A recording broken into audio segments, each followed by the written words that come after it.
Hey guys, welcome to the Mashcast episode 8, I think. I'm Kenny, joined by Charlie. I'm glad we made it far enough to not know what episode it Yeah, is. we have done 2 months without missing a week. Pretty good. 8 weeks in a row. Billy, how are you doing? Didn't know what the third episode was. I'd already lost count. The third episode was, I don't know. So anyways, let's get right into the news this week. Our lead story, as I have decided is the lead story, is Kiryu coming to Tekken 7? Now, the suspicion comes from a tweet from Katsuhiro Harada, who is the, correct me if I'm wrong, is he the producer of the Tekken games, or the director, or...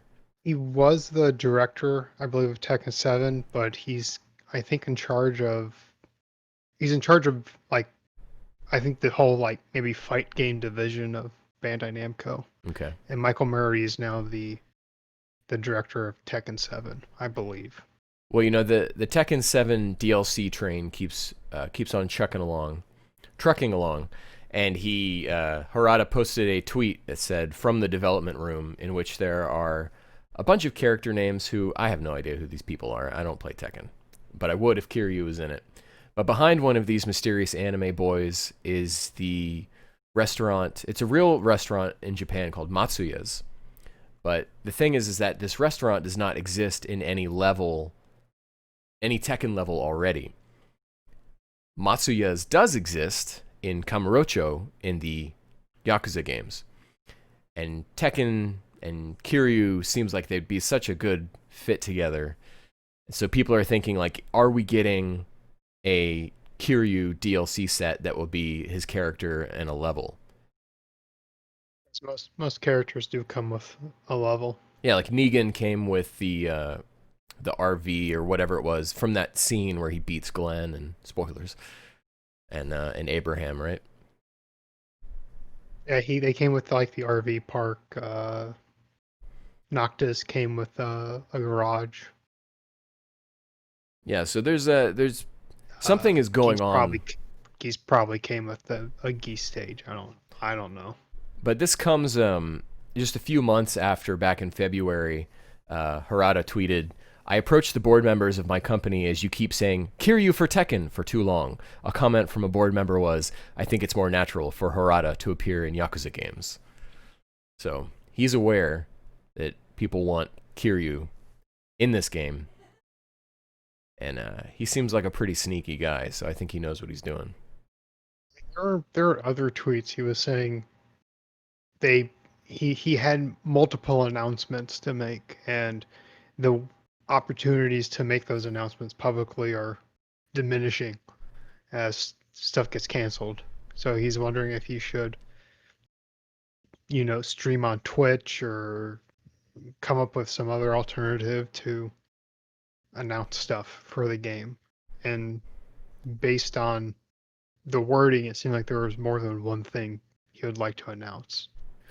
They're also working on, like, improving the netcode and stuff like that, still optimizing the game and making it run better, which implies that they're going to continue to support the game further. They're not going to jump to, like, a Tekken 8 or a Tekken Tag 3. They're going to keep Tekken 7 for a while. Well, Tekken 7 has been a real success story too, right? Because it just had, like, a couple years ago, it had a sudden surge of popularity in the FGC. It came out on consoles a couple years ago, like 2 or 3 years ago. It had been a arcade only game for a few years before that. It's like a 4 or 5-year-old game now at this point. So it has been doing really well. I'm guessing from stuff I've heard, they kind of weren't really expecting it to be as popular and long lasting as it was. But I mean, that's a good thing. It's cheaper to make DLCs or balance a game than it is to make a whole new game. Well, I will just say that I understand. if they put Tekken, or if they put Kiryu in Tekken, I will buy the game, buy the Kiryu DLC, and I'm not going to learn how to play Tekken. That's not happening. But I will learn how to play Kiryu in Tekken, and I will stop that there. So what if they put someone else from the Yakuza series in? So yeah, could it be Ichiban from Yakuza 7? That's a good. That would line up with the new game coming to the States here. I don't know if it was announced exactly when it's coming out, but probably October, November. And Majima. it could be Majima, which I would also be less Could be enthused about. That big grappler guy from Tekken 4. Who? Huh? Do you mean Saejima from Yakuza 4? Yeah. Yeah. The big grappler guy from Yakuza 4. Okay. So I don't know. Is there any character that you guys think would be a great fit for Tekken? Because I mean, do you guys both own Tekken 7? Yeah. Yeah. Right, but neither of you are avid players. So what would be like the DLC character that would get you to be like, all right, I'm in? I don't think there is one. I'm sorry to poop on this What if like topic of conversation. What if it was like War Greymon or something? I mean, once they put Noctis in the game, I think the sky's the limit. I mean, I don't know. I mean, obviously Abby, right? Abby would be better in Mortal Kombat, ripping off people's jaws and tearing them in half. Oh yeah, we never talked about that last week. So real quick, Last of Us 2 spoilers. Charlie, what did you think of that fatality that Abby delivers? You guys oversold me on it. No, man, It wasn't as big as I was expecting. It was fine.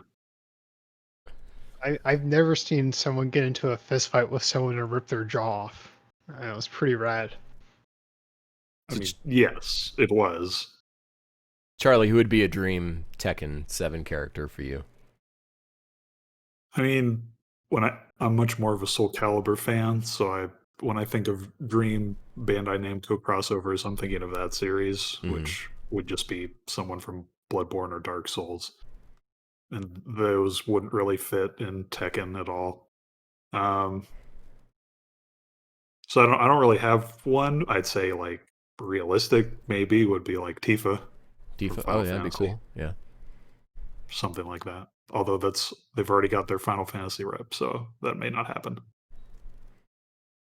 All right.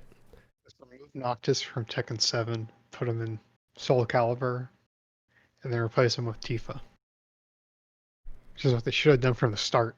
I don't know. Maybe they just put him in Samurai Showdown instead. Whoa. So in a news story, I don't have a segue for this one. So Nintendo does their Q&A sessions with investors every quarter, I believe. And the new one came out for this quarter. And this is kind of a follow-up of a story we were talking about, I think, 2 weeks ago, about Nintendo's mobile presence. And in this Q&A with investors, President Shuntaro Furukawa was talking about how, like, oh, hey, no, we're actually going to continue. I guess they must have caused some backlash about this because these, especially Animal Crossing Pocket Camp, they've got to be churning like some real profits on these things. And so he kind of assured the investors, like, no, we're continuing on with this because Animal Crossing Pocket Camp really expanded our female audience and brought a lot of these players to the Switch with is it New Horizons? Is that what it's called? The new game? I think so. The new game on Switch. On Switch, yeah. Yeah. And then they also said, like, they kind of threw it at Mario Kart and just said, yeah, and Mario Kart Tour got a lot of people to sign up for Nintendo accounts. But the idea is that they want, as many people to make Nintendo accounts, and then you're in their ecosystem now. And I don't know. That's all there is to that story, is that, we're not done seeing your favorite Nintendo franchises nickel and diming people on telephones. So I don't think they've done any of my favorite Nintendo franchises yet on mobile, so I'm good. So what if there's a Metroid runner or an F-Zero runner, but you're in a, you know. At this point, I'd be happy if they even acknowledged F-Zero as a game franchise. Yeah. This is not in our news stories, but Nintendo, they showed off some gameplay for Paper Mario Origami King this week, and then they also said, oh yeah, and a new franchise new to Way Forward. We're going to reveal that. And then everyone was like, oh my god, is this Metroid? Is this, you know, what Nintendo, because that wording, right, from Nintendo of America's Twitter account implies that this is going to be a first-party Nintendo title that Way Forward will be working on. There's now precedent for this kind of thing with that Cadence of Hyrule game that came out of Nintendo being like, okay, well, we'll kind of ease up a little bit and let other people take, you know, with our chances with our properties. So everyone is getting super hyped about this because Way Forward is, you know, to a certain degree, their beloved developer. And almost immediately, Nintendo had to do a follow-up tweet being like, this is a third-party franchise. Just like totally pulling the rug out from everyone. But it's better than people being hyped for Metroid and then them starting the presentation. And what did it end up being? Do you guys know? Bakugan game. Oh, Bakugan? Yeah. How is Bakugan still relevant? We're not elementary school children, and we don't spend time around elementary school children. I hope so. It's not. We're old men. But listen, didn't Bakugan start? These are like double zoomers now that like Bakugan. We're just out of the times, man. Well, they're the alpha generation, is the kids who are growing up now. Oh no. What? Yeah. So because it was Generation X, and then we are Generation Y, also known as millennials. Then Generation Z are known as the Zoomers. And then in instances where you run out of alphabet letters, you then go into the Greek alphabet. So the generation after Generation Z is Generation Alpha. Well, Kenny, I don't have any hard liquor. Look, in arm's reach, okay? Please don't say these types of things to me. So, you know, I feel bad for the generation after them, with the Zoomers kids, which are going to be the beta generation. We'll be betas anyways. Don't worry. What the hell are we talking about? I forgot. Anyways, Final Fantasy VII Remake's creators. Mario? Huh? You're talking about Mario or something? I don't know. No, Bakugan. We're talking about Bakugan. I don't know. Some people were really pissed off that they released a Bakugan game. Yeah, so Bakugan was big when we were in high school, right? Which was like 1,000 years ago. There were a lot of toys when we were in high school and college. That's all I can tell you. That's the only thing I can say definitively, is that there were a lot of toys when we were in high school and college, like in the toy aisles. And I'm guessing they're still there now. I don't spend a lot. I don't spend a lot of time in the toy section here. I don't live next to you to buy DC figures anymore, Kenny. So. That's all right. It felt like Bakugan just disappeared from store shelves for a while and then suddenly came back. Because I remember when I was working at Target, I'm pretty sure when I started working there was no Bakugan anywhere. And it had just been a relic of my memory. And then all of a sudden Bakugan came back and it's been on store shelves ever since. Just what happened to good old-fashioned Yu-Gi-Oh! And Pokemon?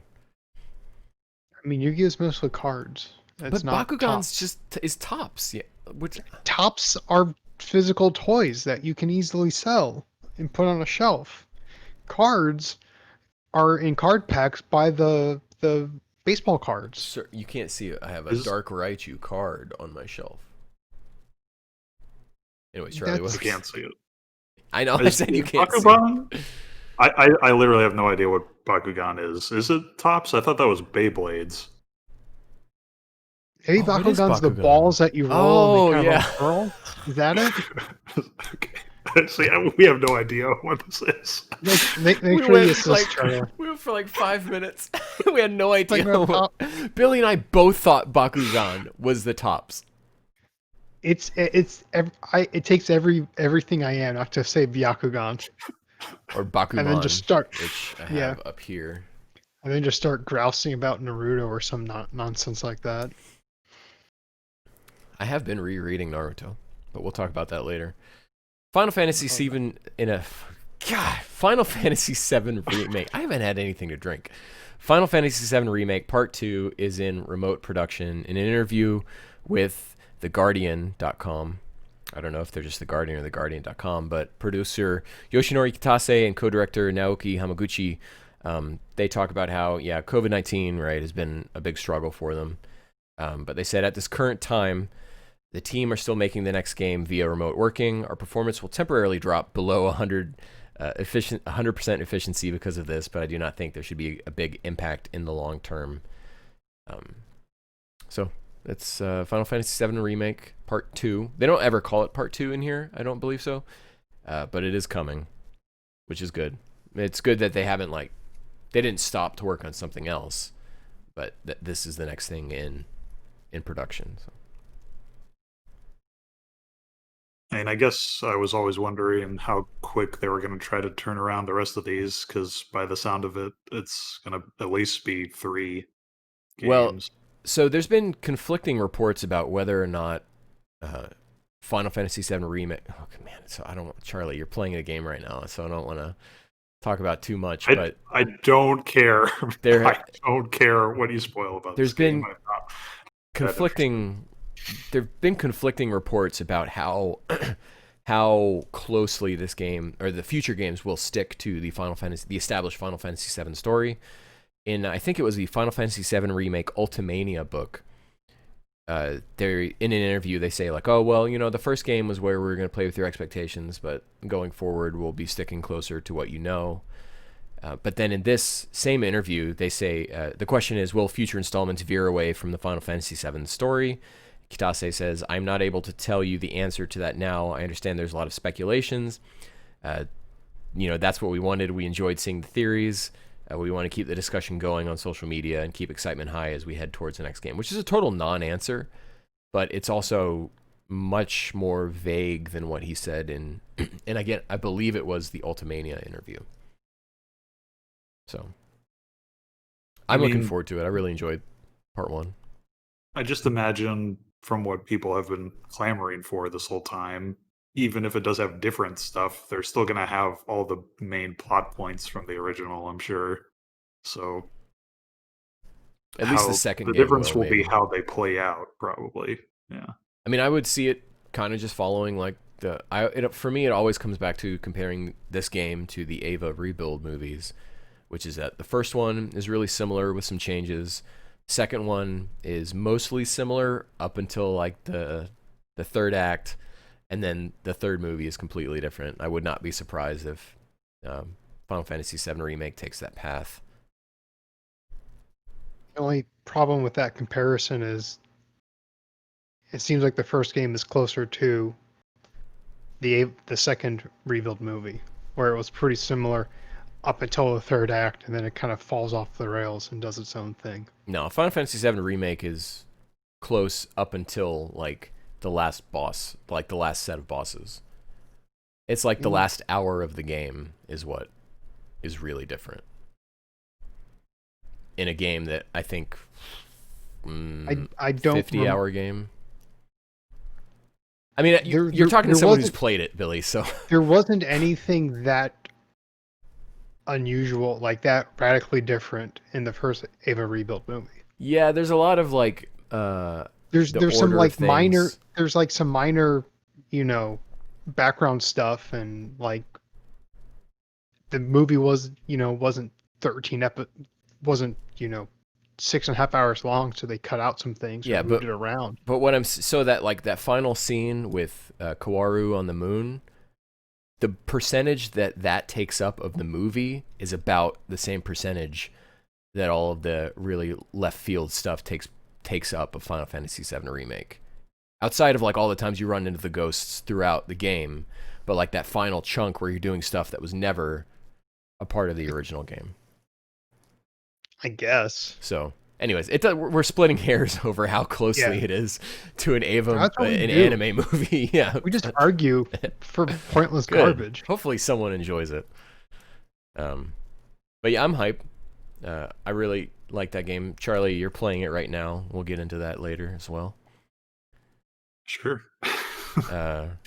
And then, so I have my last story, and then Charlie, you've got a series of stories that I'll let you kind of walk us through here.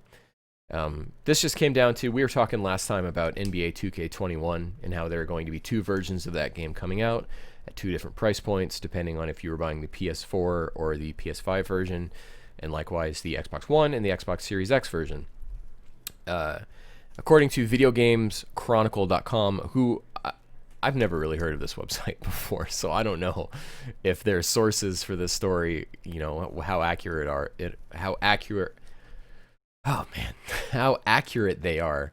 But Xbox has told developers that they cannot charge players to upgrade their current gen games to Xbox Series X versions as DLC, as an alternative to its free smart delivery scheme. And so, we've been talking a lot about how Cyberpunk 2077 was already going to be doing this, and so the way I understand this is that,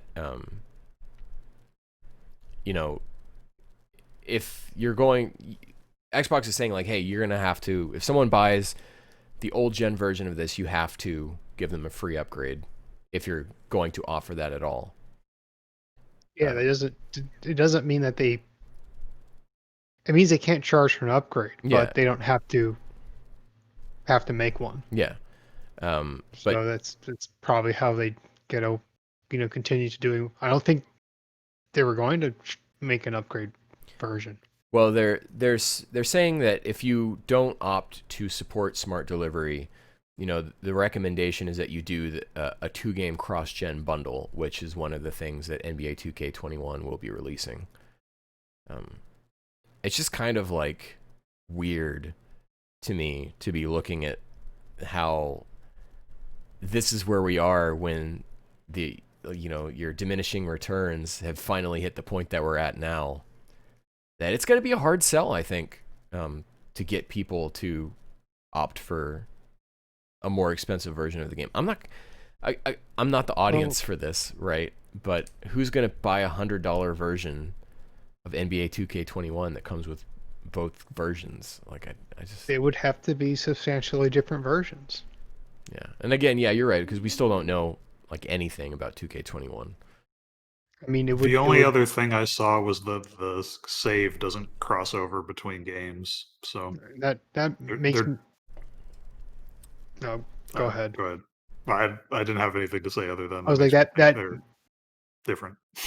Yeah, that's what I was going to say too. It seems like it's going to be like the Shadow of Mordor thing, where they're 2 substantially different games, except in that case, one was good, one was better than the other. Like, so there's no reason to buy the PS3 version. They would have to make the Xbox One version as good to warrant you wanting to buy it, unless they were hoping that you would you'll buy the game before you buy the console, and then you're just going to have this extra game sitting around until you get around to buying the new console, and then you have the new version and you saved the $40 or however much it would be. I just think this is going to be such a hot mess at Christmas. Oh, of course. Yeah, like I always think, teenagers with this kind of stuff can be relatively educated consumers, but the people who are likely going to be buying these consoles for them are their 70-year-old grandmas who, Billy and I have both worked in electronics, and Billy, I don't know if you've worked in electronics and ever like tried to explain what a Wii U was to someone who didn't know that luxury. But it was, people would, and you see this all the time, people would think it was an accessory. I'm sure you've seen that online, but that kind of stuff happened in real life, and you'd have to explain what this was to people. And Wii U was a hard sell, and just people are going to be buying discs and they're going to get the discless version of the console, and they're not going to know any better, most likely. Yeah. Especially if stores are busy and packed, Yeah, and the we're in a COVID world, so who knows? Who knows? Who knows how... I mean, it could still be busy. There could just be, one poor sucker who's, trying to deal with, 7 people at once, spread half a mile apart or whatever arbitrary distance. Yeah, but we're getting, yeah. and then it's like they're not going to have time to educate the consumers. Yeah, it's always different. Like when you're slow and you have an old grandma coming in. Nothing against old grandmas, but you got to explain this stuff to them 5 different ways. And sometimes you just have to kind of make the decision for them. But you stand there and, and you tell them and you take your time with them. But yeah, like Billy's saying, if you have 7 people, it'd be like, this grandma's getting her kid the wrong thing and there's nothing I could do about it. I imagine that's why Xbox is trying to push the smart delivery stuff so that there's less concern if you do get the wrong thing.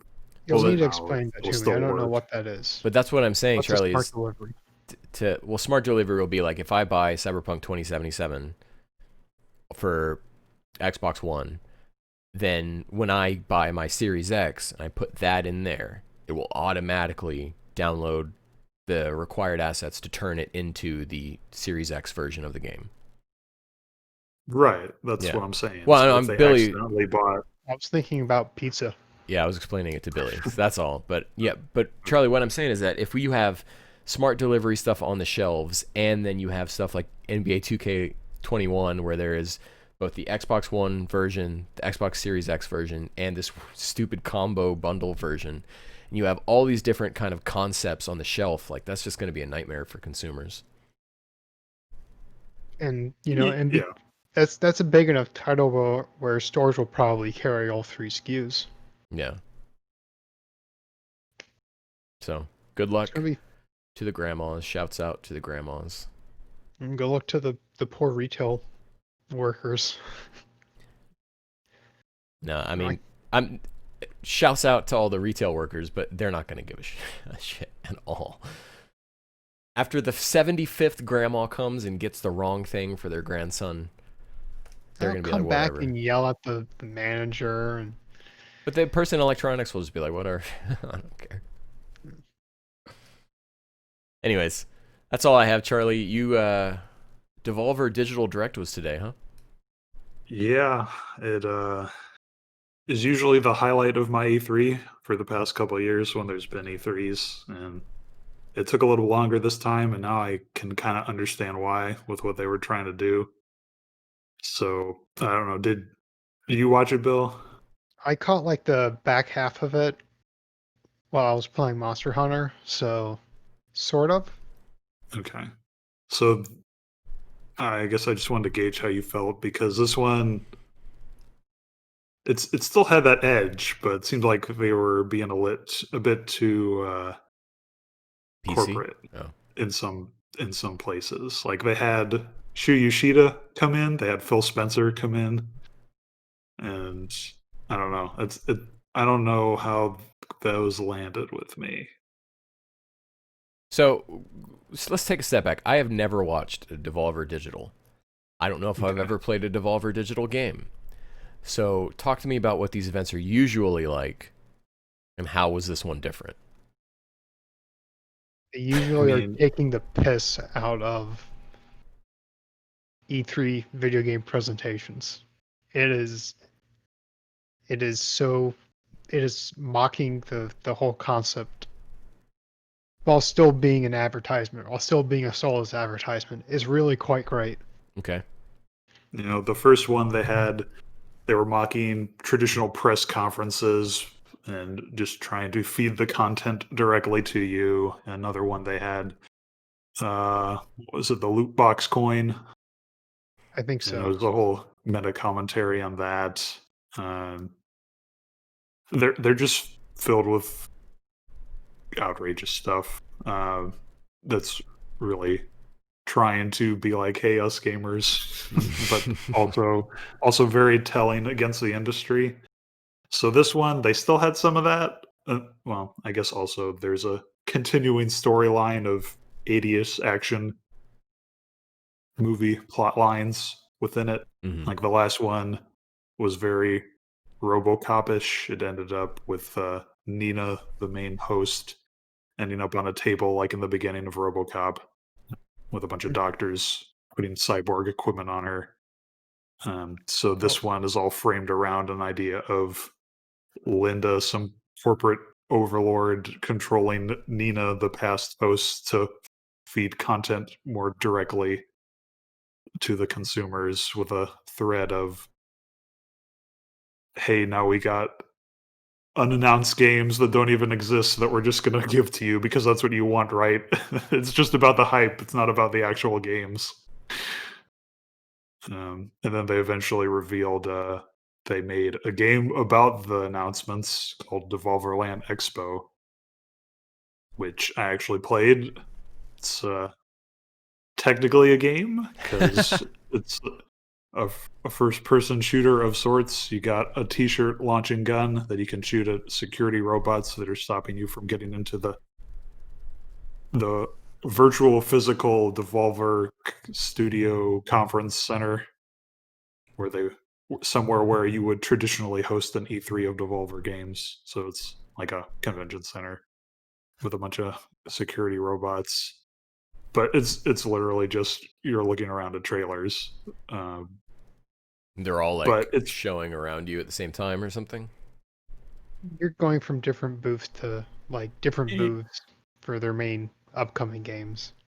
Yeah, there's different booths with like GIFs of embedded in PCs that would look like you're actually at an actual convention, but you can zoom in on a main screen to full screen view the trailer, and you don't even have to watch the whole thing. You can exit if you don't actually care about it, but those are what you have to watch a few seconds of at least to progress the story, quote unquote. Does the story have anything to do with Linda, and is it a continuous universe from the...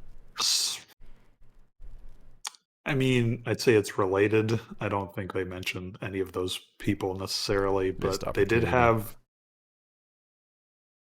You get Steam Chivos if you watch the trailers in their entirety. Yeah. You're rewarded for consuming advertising. I think I played the game too soon after launch because I didn't get some of those Chivos. Just have to play it again. Yeah, that's what I saw. But it does. I mean, I haven't played Shadow Warrior, but I assume it's similar controls to that. Like you have a slide crouch and just basic first-person shooter controls. From what I heard, it's in the Shadow Warrior. It was made in the Shadow Warrior engine, which is why the Shadow Warrior booth was the nicest looking. Yeah, Maybe probably. the Shadow Warrior devs made this, or they at least had all the Shadow Warrior assets to use, so it's not a Shadow Warrior booth, you're in a Shadow Warrior world. Yeah, and it actually ended with a actual boss of just media broadcast TVs and cameras and all that sort of thing that you might see at a traditional conference in sort of the auditorium area where a traditional conference would be. So interesting framing. If there was a few collectibles around you could find for additional unannounced games that they didn't show off in the press conference. Is this VR only, or can you play this? No, it's just a regular flat screen game on Steam only, I think. The unannounced games were just like... It's really outrageous that they're charging for an advertisement. I'm joking, it's free. No, I know. Yeah. Okay. Yeah. The unannounced games were not really anything. Like they were just some images thrown up on screen after you beat it. So I don't know what they're called. I just saw some art of them. So it didn't really mean too much, but overall, I still like the framing of these events, and they had some interesting stuff. Like my uncle from Nintendo showed up. Do you think kids on the playground still say stuff like that nowadays? Maybe. They're probably like, "Hey, I know the Nintendo Twitter account guy or whatever." I don't know. But yeah, they had a bunch of weird guests, like Sonic Fox showed up. They tried to do parody of the Witcher bathtub scene. With who? They got the Witcher voice actor. Okay. Yeah. Hashtag not my Witcher. Henry Cavill is my Witcher. Maybe they couldn't get him in quick enough time. They had the Dorito Pope show up. He was the architect that gave the files to let Nina escape from her Matrix prison of game announcements by overloading the system with unrealistic announcements. Was there a reference to the Dorito Pope?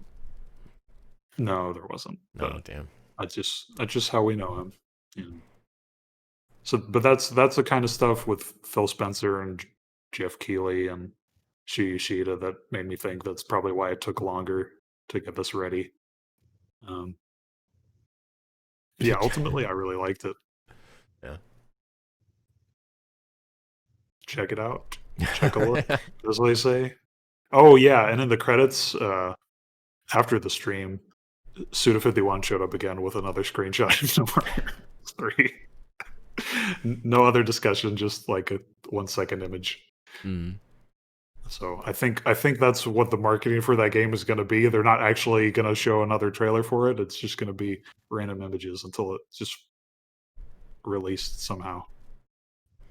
Is Devolver Digital publishing that game? No, I think Suda just really likes the Devolver team for whatever reason. I think he was on last year's Devolver stream, maybe. I feel like he was on something with Devolver before. I couldn't tell you. All right, so Charlie, what's this? Hear about the PS5 box art. Also had a couple PlayStation 5 articles. So Sony tweeted out the new look that PS5 physical discs are going to have. Well, not the discs, the box containing the disc. I guess they're going to tweet out later about what the disc will look like. Yeah, it basically looks like PlayStation 4, but with a white label on top instead of the complete traditional blue that a PS4 disc had. I guess it's more just interesting to me that they're keeping it similar instead of switching up again, like seemingly every hardware developers made since consoles have come out. Well, they've been pretty consistent since they rebranded with the PS3 Slim, right? Like, 'cause that was... Yeah, but those were clear disc cases. Like, this is still a blue PS4 style. Well, it's probably because of the blue glow they have. They want it to kind of match the console, which I don't like. I don't like that black on white PS5 on there. I would much prefer it if it was the reverse. But whatever, you know, it's like anytime something changes in 2 years, I just won't even think about it. Yep. True. True. Yeah, no, it just, I don't know. It made me think about how different game cases used to be. Like PS1 and Dreamcast copying CD cases pretty much. And then PSP being like half DVD sized slim cases. And then we had the traditional DVD case. And I still don't think PS4 is exactly a Blu-ray case style. It's pretty similar, but I don't think they're exactly the same. Yeah, it's its own shape. Because I looked into it, because I have one that's broken, and so I was looking into how to order a replacement, but I think what I'm going to do is just buy a copy of Madden and throw the game away. That's the real strat. Yeah. Yeah, it just made me wonder why they care enough for it to be such a specific case design. Like, what? I mean, this is like, do you guys even care? Because what grabs me is the box art at best, if I don't already know about the game somehow. Well, you're talking about on PlayStation side? Like, why are they doing it this way? Well, just in general. Oh, I mean, they've just been... This is how they're doing this console generation. They're just teasing stuff out. Like, the beginning of this started with a Wired interview. that was the first PS5 information we ever got, and there was no fanfare around it. It was just like, oh yeah, Wired's like, hey, we got information about the PS5. So, yeah, they're trying something new with this. They're just playing chicken with Microsoft, I think. And Microsoft's playing chicken with Sony. It's really annoying. It's like, I mean, I understand what they're doing, but as a consumer, I'm really pissed off. Just tell me how much the freaking thing's gonna cost. I would agree. But it sounds like that's not going to be till August, probably. We didn't put this in here, and I don't have any links to go pull it up, but did you guys hear about the rumors about PlayStation 5, or the PlayStation 5 patent about backwards compatibility, like being through the cloud? I did not. All right, Charlie, you vamp. Talk about this Atari VCS 800 story, and then I'll look up about the patent. Well, instead of that, since we're talking about PlayStation, and this may be related, breaking news story, there's rumors that people are losing the licenses to their PlayStation games. Yeah. What do you mean? Like, they're just not appearing in their library anymore on their Is this PlayStation Network like accounts. a couple hours ago, or has this been going on for a few days or weeks? The article I saw was from a couple days ago. Okay. This just started, and so we really don't have much information Was yet. it But like, sounds like is it a certain game that's being removed from people's libraries, or is it no, it's random. games? Some people are losing like their entire digital library. Some people are losing just a couple of games. I mean, that sounds like just an account bug. Yeah. It's possible that. Yeah, it sounds like an account bug. Well, also, I think they're also saying some of the like licensing certificates expired for some of the games somehow, that could be it too. And which would really suck. Like, they I should. hope Sony support keeps up on this so this doesn't get missed. Yeah, I think sometimes that type of stuff just no one thinks to look into it, and then all of a sudden it breaks, and everyone's just like, "Oh crap, this broke." Really, it's just another reason for me to not be interested in an entirely digital console. Yeah, Like, yeah. I don't want to have to worry about even just a couple days of not being able to play a game. Like, I mean, nah. sometimes games will, like, licenses will go away if there's like a payment dispute. But if it's, happening to entire libraries, and that's probably not someone's doing a chargeback with their bank, and this guy stole someone's credit card and put in their information. That's probably not what's going on. Mm. But that's always a And- possibility if the people involved are seems that they'd be Yeah. willing to do that. It could just be pretty benign. It's just more concerning with, Sony support isn't the best. They often have issues with refunding you games at all.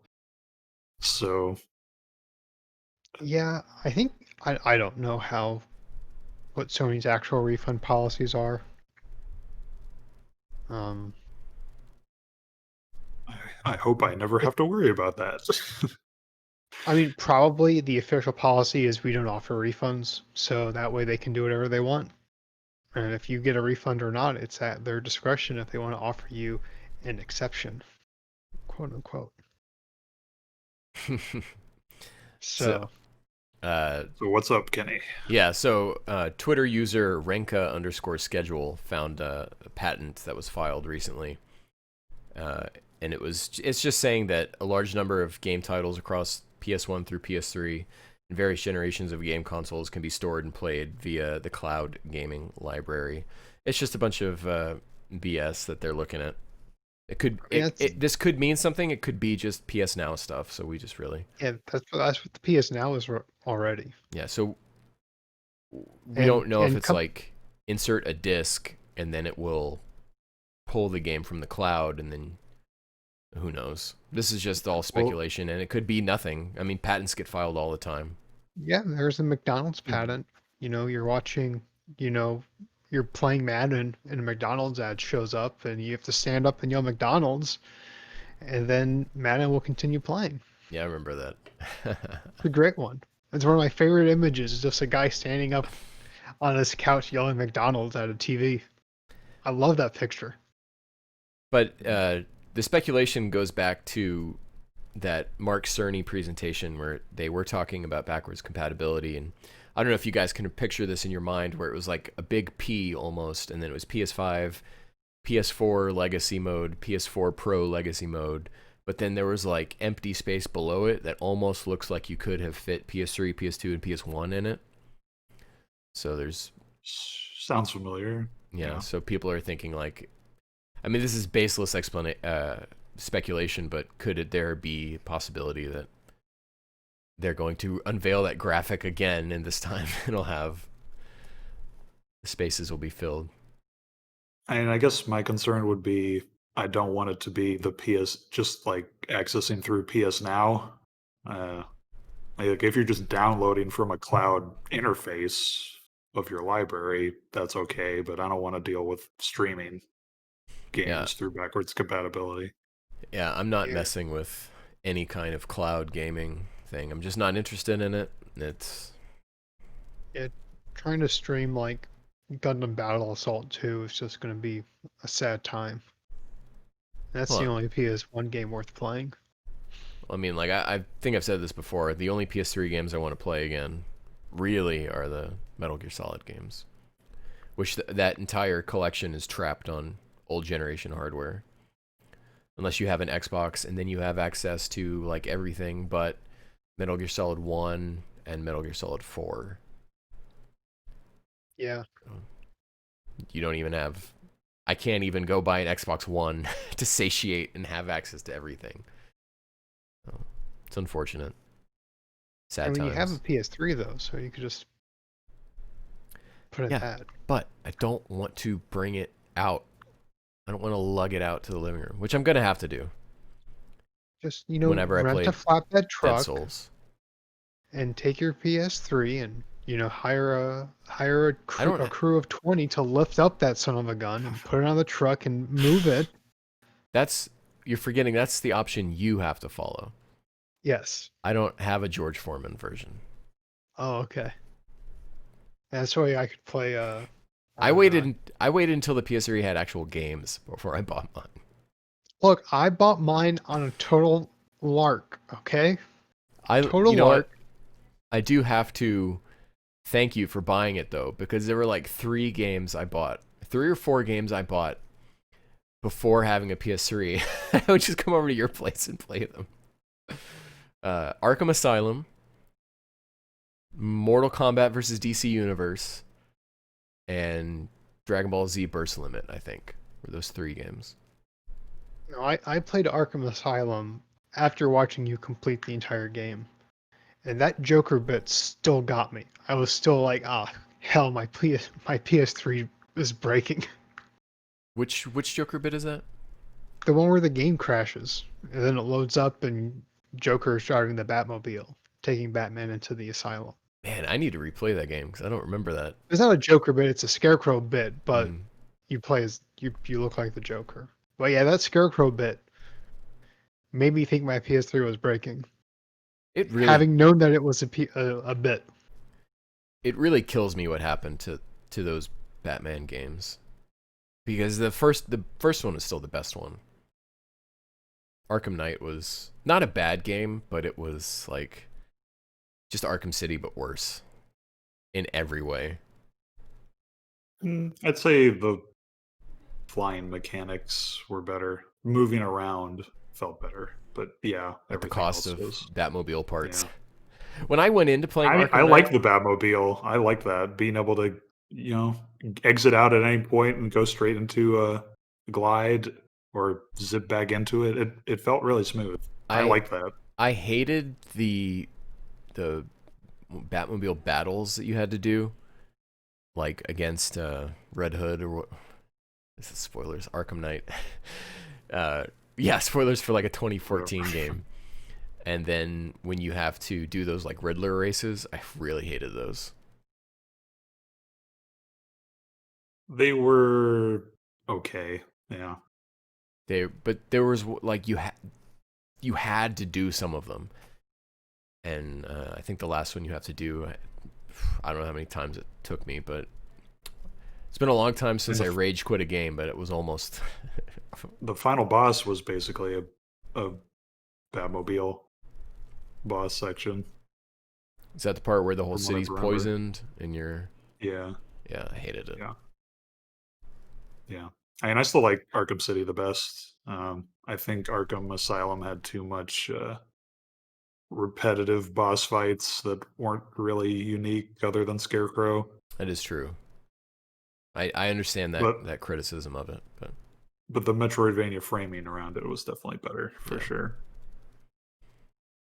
and that's Um, oh man, that's remind me of something I want to talk about with Last of Us Part 2. But so hey, speaking of old games, Charlie. Speaking of old games, we've been talking about new consoles, PS5, Xbox Series X. Well, why get those? Who knows how ungodly expensive they'll be when you can get an Atari system this holiday that can also play Fortnite. Because that's all anyone wants to play, right? Is just old 80s Atari games and Fortnite. So Well, Atari's giving you that option with a $400 Atari VCS 800 coming this holiday. So it looks like it's So, basically just like something Billy would throw together with a Raspberry Pi. But this looks like it has an actual graphics card in it. I thought it was just they put a Raspberry Pi in a VCR Yeah. and charged $400 for it. I mean, they haven't even said what kind of graphics card it is. It's just a Ryzen GPU. So yeah. I don't even know if they know yet. But yeah, this is just wild to me.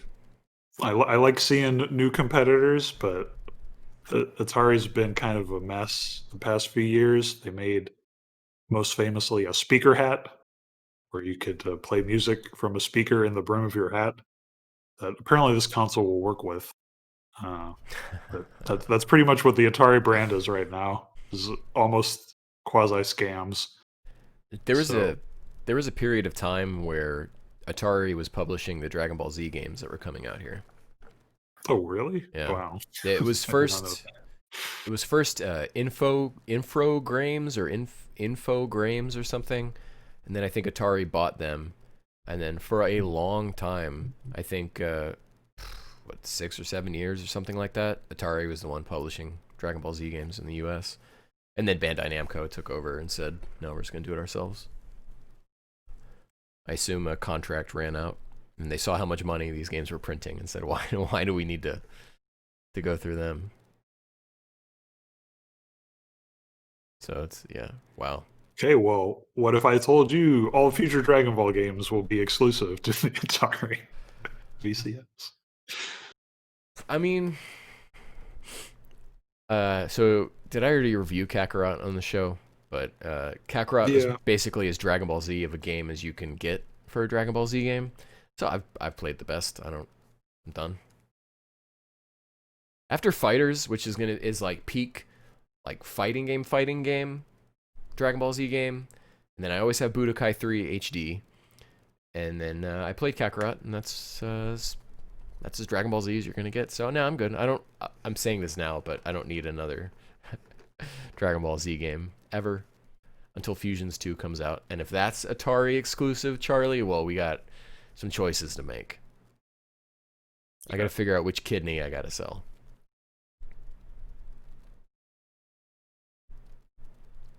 I don't know how you segue into this next story. You can't. You can't. Speaking of dead developers, I don't know. So we were talking about Jeff Keighley earlier, and he also had a little stream this week with his Summer Games Fest stuff. He revealed the final hours of Half-Life Alyx, which is another in his documentary series that he's released on Steam that are quasi-interactive experiences with a bunch of articles around the game development of specific games. So this one's interesting because it covers a lot of Valve's past history of what they haven't put out, really, more than anything, which always interests me. And it was just showing that they had multiple Half-Life attempts that just never got off the ground. 2 different Left 4 Dead games that they were working on that never took off, and a couple other VR games they were trying to work on that just didn't pan out. I wonder if do they talk about why those didn't pan out?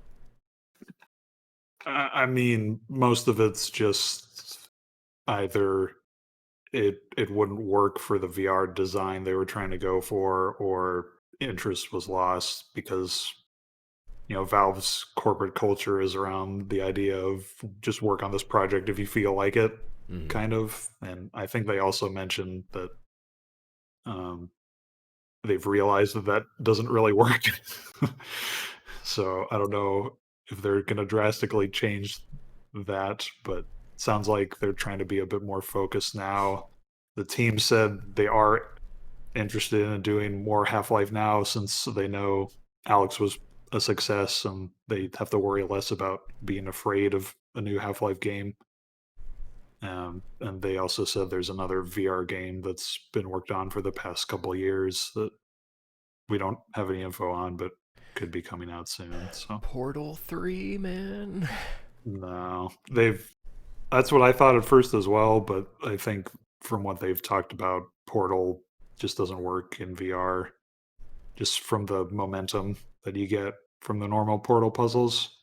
They could probably do something adjacent, like I've played a fan-made Portal Stories game on Steam that you're basically just moving lasers and companion cubes around in, and that sort of worked. But it wouldn't be a traditional Portal if they did something like that.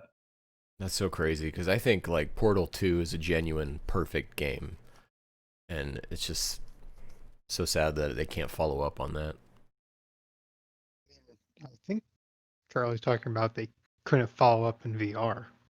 Yeah, and they could always do Like I think that's what they were also talking about with Half-Life is it wouldn't necessarily be a VR exclusive game if they made another one more of a main line, I guess.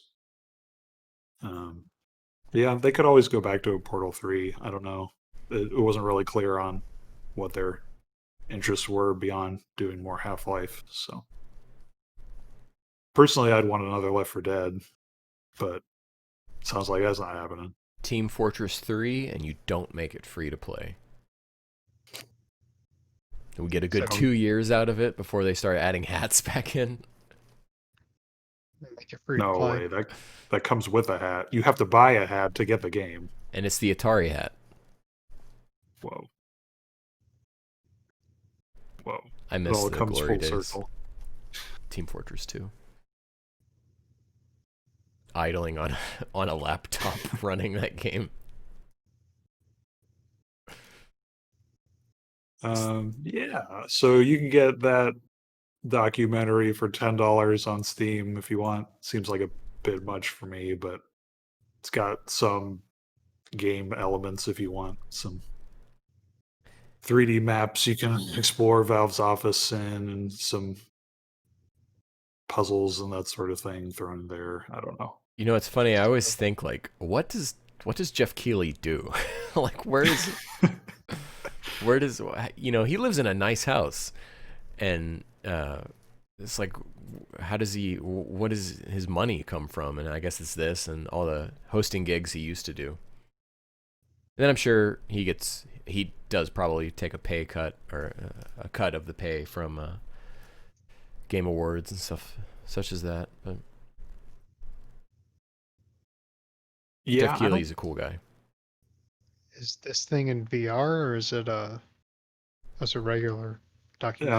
No, it's a regular flat screen experience. That would have been cool though. we in the VR scene call them flatties. Okay. That's what I figured. Not really. I don't know. Pancake That games, could catch actually, on. is what I've heard. Pancaking? I've heard pancake games Oh man. because they're flat. All right. Yeah. So my last big story I had, which I don't know if you guys really care about or not, but I figured I'd just talk about it because it's interesting to me, speedrun related. So, have you guys heard of Billy Mitchell? Yeah, that scoundrel who cheated, right? Yes. So he was right now. He's probably most well known for King of Kong, that documentary-ish style movie about getting the first million high score in Donkey Kong arcade. Um, so he's been a esports gamer, classic esports gamer for a while now. Classic. Classic, like decades. And traditionally, Twin Galaxies is the website that most of those old retro arcade high score gamers would post scores on. And that's a whole other story, but at least from what I've seen, speedrun communities kind of found them as a joke because they don't really have a good verification process. A lot of the records were just set up as uh, kind of like Guinness World Records, where, well, we'll send someone to verify your record, whether in person or if you send in a videotape. And no one publicly on the website can view the video footage. It's just, yes, this was verified by a Twin Galaxies representative. And they've done streams before on Twitch of record holders and stuff like that. So it's not like they're entirely a joke, but a lot of the records you're just sort of assuming that they're accurate.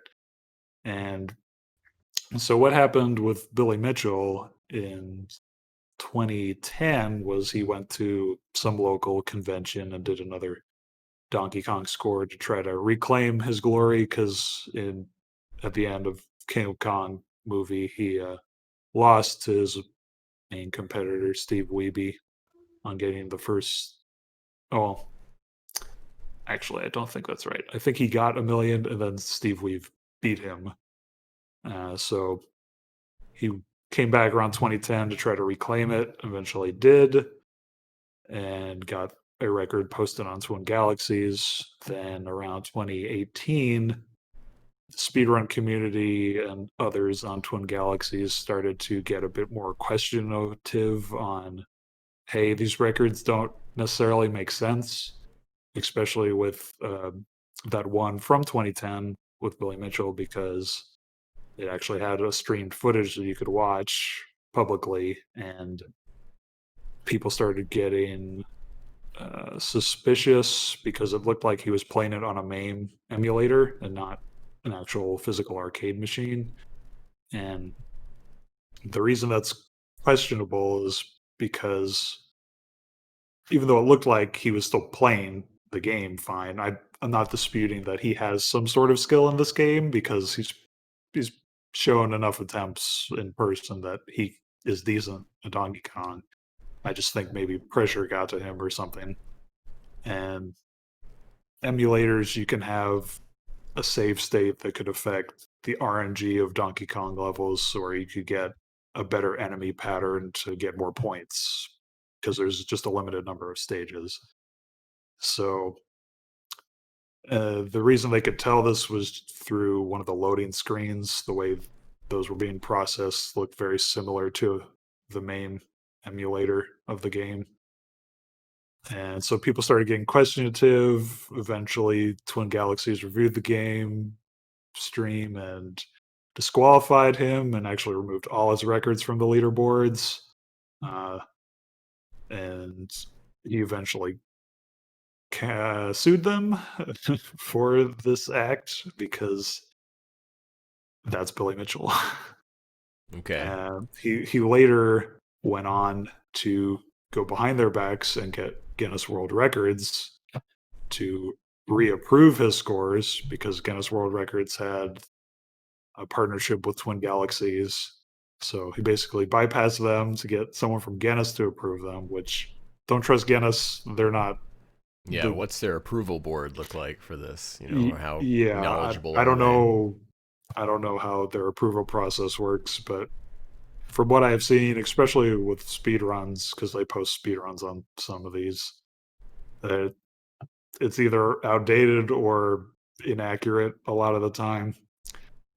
I mean, I So imagine a book of speedruns would be inaccurate as soon as it's edited and going to the printing press.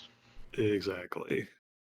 And it's like, I don't even know how they don't. It's not like they post every single game on speedrun.com or anything like that. I don't know how they decide what games to put. It's not anything worth paying attention to. But the interesting part was that, now he's suing Twin Galaxies. Twin Galaxies is already questionable as a site, but I actually support them in this. So they were supposed to have a hearing date this So what is he suing past them week for? to cover it. What is he suing them for exactly? So that I don't know if I have the exact answer to that. Because I see in here stuff about libel slander. Yeah, I see stuff about Yeah, anti-slap it's hearings, about- which Billy and I know a lot about now. Yeah, that's something I learned about recently too. Yeah, But yeah. the anti-slap is being claimed by Twin Galaxies actually, because Billy Mitchell's defaming them in their attempt to dismiss his scores. Well, So an anti-slap suit isn't saying you're defaming me by saying I'm defaming you. It's saying your defamation claim is nonsense and you're violating my First Amendment right to say whatever opinion I want.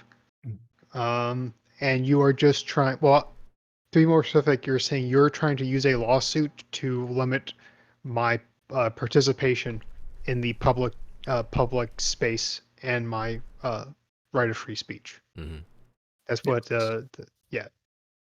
So yeah, I saw this a while ago, and he sued Twin Galaxies and he sued some other gentleman who's, I'm guessing, I don't even has, want to get into that. That's a whole other yeah, thing. like that guy didn't file a anti-slap suit. He was filing a counter defamation suit.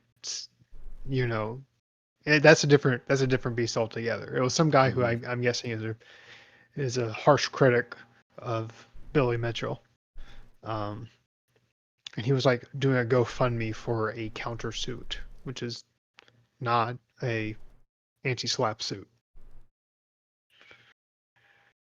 Man, Yeah, so basically, even within the proceedings to this case, there was another person on Twin Galaxies that tried to review his scores to actually help prove that he was legitimate, and inadvertently discovered that, yeah, he probably isn't accurate.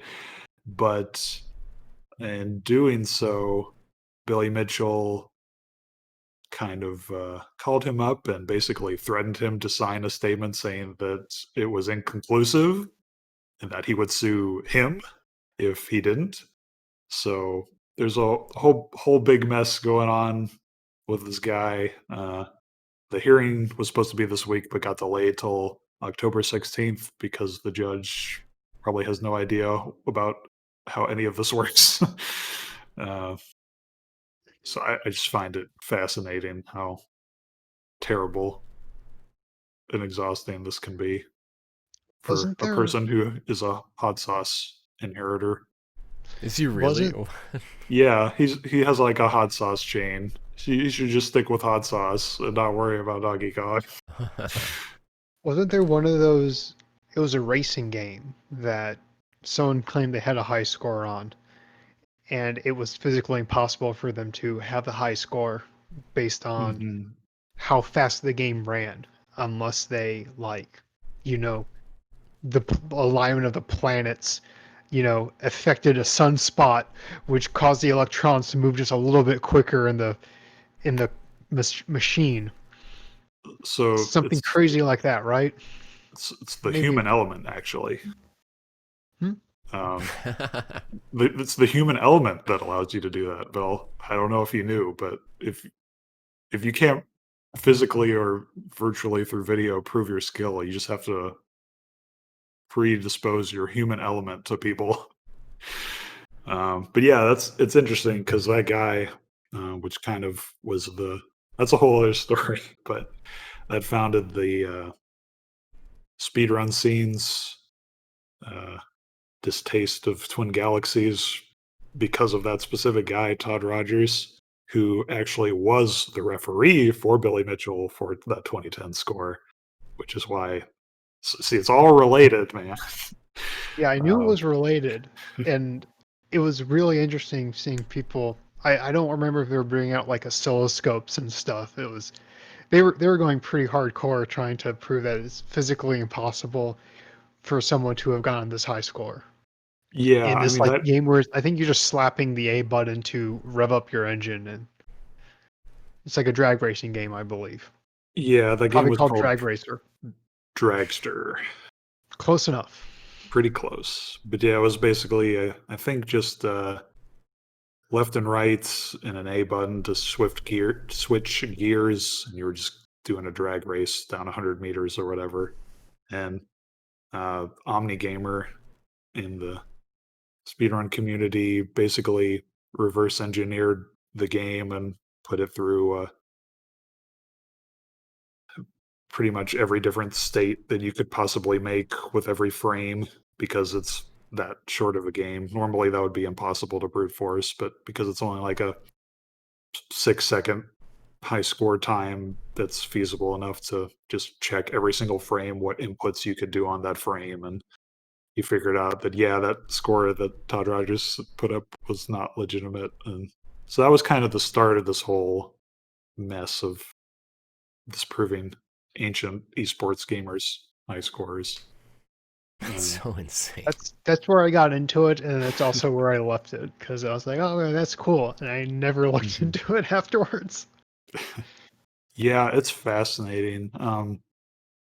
One of the guys who has a lot of the Crazy Taxi high scores for individual levels Uh-oh. Got called out on not Crazy Taxi, but a different one of his games that in Twin Galaxies. So I started reviewing some of that footage, and Oh, here we go. No, I wish I could. I wish I could give you guys such a scoop, but from what I've seen, it's pretty legitimate.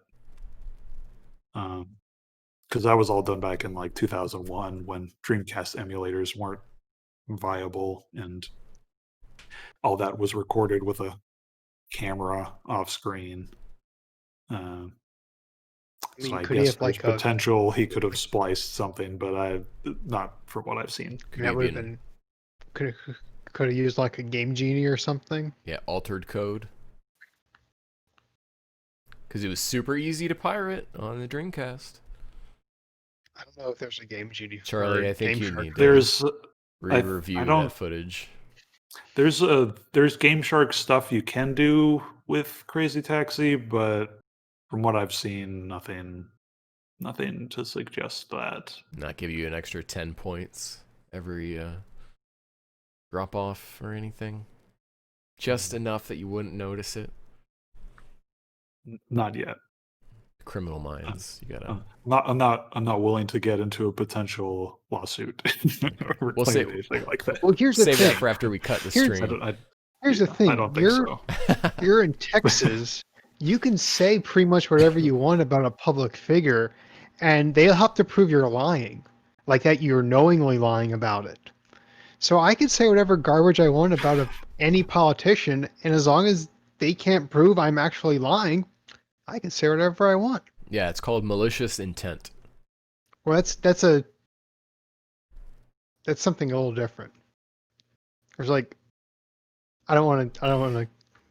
Well, we can just go I ahead and don't- leave I it don't there re- then. I I guess, don't before we start. remember the terminology to actually discuss this in a meaningful way. Yeah, we'll go ahead and leave it there before we accidentally give someone incorrect legal advice Yeah.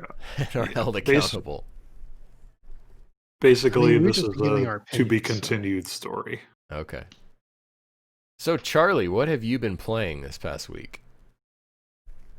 So I know we mentioned Final Fantasy VII earlier, but before we Yes. get to that, I played the last DLC for A Hat in Time, that 3D platformer with The Yakuza level or whatever it is? yeah, Yakuza Metro.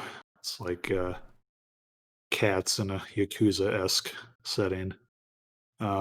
I really like that because it was more Mario Odyssey based. The game traditionally had a kind of Sunshine or 64-esque choose a level in this within the same world and just get that specific star. But this one was you could just explore wherever you wanted and pick up in any order. The I don't even remember what they're called. They're like uh, hourglass. What are those called? I The haven't played it. hourglass things with the sand. That doesn't even matter. Like Those are called it's an hourglasses. Hourglass. It's just an Yeah. hourglass. Okay, I Yeah. thought it had a different name or something. I don't know. A time Uh, time ti- something sand. I don't know, man. yeah, but anyway, Egg I liked timers. it. They're egg That timers. okay, maybe I don't think that's what they called it in the game, but yes, that's what I'm talking about. I like the design they did for that more. This game's great. It's got a lot of charm, good music, controls pretty well. It just doesn't quite have the same polish that Nintendo could do with a platformer. Um, I did play a little bit of shouts out to Noi Boys, hashtag.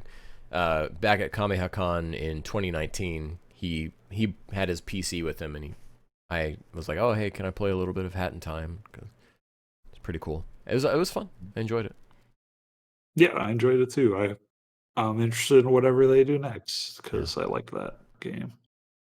Um, but yeah, Final Fantasy VII was the other thing I started up since we had the So PlayStation disc swap. yeah, Billy and I pulled a Shuhei Yoshida and whatever that other guy's name was, and we swapped PS4 games. No, you not with No, me. not Billy. No, oh, did I say I Billy? know our Oh, name. me and Charlie. I know our did. names are so similar, Yeah. but no. Yeah. So Final Fantasy VII, I'll say I'm glad I borrowed this game because I don't know anything about Final Fantasy. I've only known Final Fantasy VII through inherited gamer culture memes about Aerith. I think that's Mhm. how you say it. Yeah. Um, Aerith dying and Sephiroth being a crazy, crazy world ender. And Cloud being a bit of a edge lord, but I don't know if this game is for me. Really? As someone who knows nothing about Final Fantasy, because I Uh-huh. could just feel like you feel the nostalgia at every moment in this game, like Hmm. just from the way the dialogue's paced and the music, which is phenomenal. But it just feels like at every moment they're trying to make you be like, "Hey, remember this? Remember this?" The game opens up with music from Advent Children. Yeah, see, I don't even Yeah. know. I know nothing about that. Um, so it'll be interesting to see where this goes.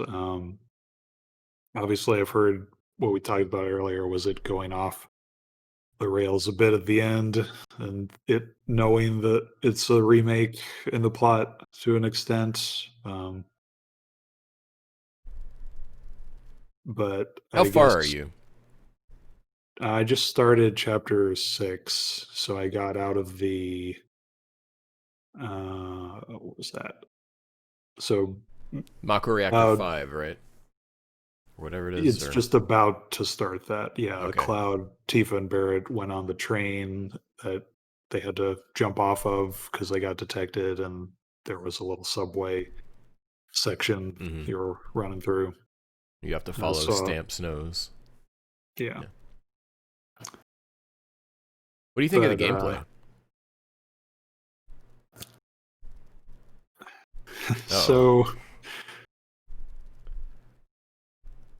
as someone who's not really much of an RPG fan, or at least traditional RPG, Uh-huh. is better for me than that.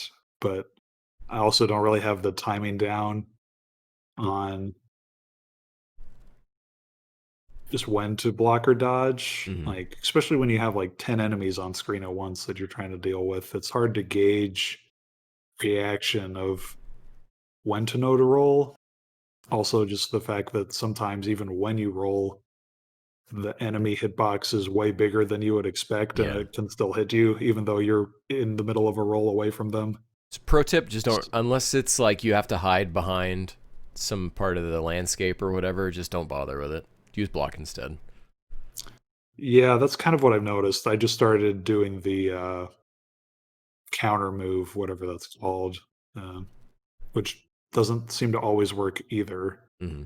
Um, Yeah. but So Billy, you can switch between two styles in this game as Cloud, and one of them you have a counter that you can use. which is just supposed to be for melee attacks, but I don't know. I guess that I just don't have the timing down yet Are on every you enemy. are you doing a lot of switching between the characters and upgrading your weapons and such? Yeah, I am, but I guess that's the other thing. Like, I forgot about the weapon upgrade system for a couple hours, so I had a whole bunch of points that I needed to shove into that. Mm-hmm. Because that's turns out to be really important. It seems like. It does. Um, but yeah, I guess I'm not deep enough into it yet to know for sure whether enough I like it or not. Um, but I'm going to continue it. I still got a lot left. I don't know how much I like the characters though, Mm-hmm. just from what I've seen. Um, just because of that aspect of like they're trying so hard to sell you on, hey, remember, this is what they used to say, at least what I feel like. I Like, don't I don't want to be the guy who's like gets good after X many hours, because I think it's a good game right from the start, but the character dynamics change after you meet Aerith. well, we've already met her Well, but once. once she becomes a character, one part Okay. of your team, yeah, Yeah, because Cloud starts to change, and it's yeah, I mean, I've already noticed he's softening up a little bit. I just, I don't know. I don't know how to describe it's my opinions of the characters, but it's just like they're. I, I, I inherently have a problem with like the. I think this is just a dubbing problem in general, where there's so much pausing between each line, mm-hmm. and the animations are very anime, where it's just they're overreacting their arms in a situation where they really shouldn't at all I be understand, acting yeah. like that. It just feels really stilted. But I'm sure some people like that. Yeah. I don't particularly. It's um, funny what you say about this game being like nostalgia at every turn, because I got that too. And I have about as much nostalgia as anyone can have for Final Fantasy VII without having actually played it. So I feel yeah, that. I don't hate them. Like, I'm still enjoying the story enough. It's just it feels like it's not exactly for me since I know Mm. nothing about it. Um, I but we'll think see. I'll keep playing. all of the chicanery that happens in like the last hour and a half of the game that, we've hinted at before, that stuff aside, there is still like a very good core story happening in this game that I really Yeah, like, I'm enjoy. interested in all this Shinra stuff that goes on, Hmm. and I mean, there's been cool set piece stuff, like that motorbike section was neat. It seems like they've got a decent variety of stuff that's not just RPG fights. There is a lot of squeezing through boxes, though. Yeah. I've noticed, like, Yeah, that's way a more than I've seen in any game. that's a consequence to keep you from load times. Is Mm, every now and again you have to squeeze through a corridor. right. Which is gonna feel weird to me if they do a next gen release of this game where supposedly they don't need to do that stuff anymore, Hmm. right? Because the loading will be faster. So this basically I'm saying that gameplay already feels archaic to me, so it's gonna feel really bad if I'm trying to replay that ever again whenever the next couple parts come out. There's a part that you're not at yet, but there's a town you go to after you meet Aerith, and there's like a long corridor that you have to shimmy your way through if you want to like access this group of characters where they're at. And then to get back to the town, you have to shimmy your way back through the corridor, and it's like, oh. It is super noticeable in Remake, I agree. Yeah. And it's just weird to me because like the world is, well, I guess that's another thing.